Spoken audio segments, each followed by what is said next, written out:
The Turning of the Key. A patently nostalgic movement, the Second Folk Revival survived as a concatenation of role-playing postures, a pride of stylists. It was a matter of seeming rather than being.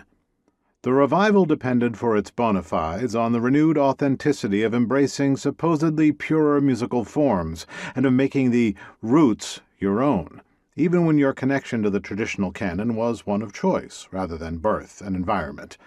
Leadbelly was dead, and the living originals among root musicians, such as Mississippi John Hurt, Lightnin' Hopkins, or Doc Watson, appeared on the Newport stages like superannuated artifacts excavated from the American earth.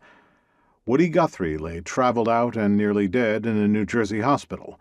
His Dust Bowl pedigree was unquestioned, and every folk singer shared the myth of Woody's purity, but his presence as a performer had evaporated.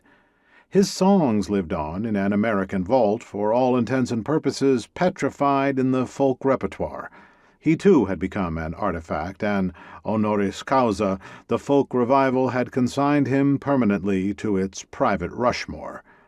In effect, the shepherd of the folk revival was Pete Seeger, who, as Benjamin Filene says, was the archetypal folk stylist, moving from privileged background to become the personification of folk music to millions of Americans.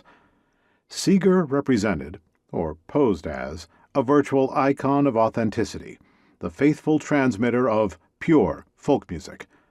Authenticity was, however, the myth on which the folk myth was founded. Seeger and his peers were merely the culmination of a half-century of racially and culturally segregated music. Ironically, the motivation of their social activism, their promise to deliver roots folk music, was born of an academic distillation of purportedly pure racial and ethnic songs from commercial pop songs. But this distinction didn't truly reflect the character of Southern music, which, in its ventriloquized transformations, formed the bedrock of the folk revival. The folkloric basis of Seeger's revival is an indictment of his and his father's generation of authenticity mongers, men and women who manufactured a racially divided Southern canon.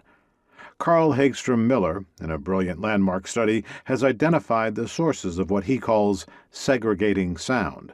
His analysis of minstrelsy authenticity and folkloric authenticity has a bearing on the folk music world into which Dylan arrived. According to Miller, minstrelsy taught that authenticity was performative. Genuine black music emerged from white bodies. Minstrel authenticity was not rooted in history, heritage, or collective memory. It was founded on consensus. Like visitors to P.T. Barnum's museum, minstrel fans decided to embrace the blackface humbug.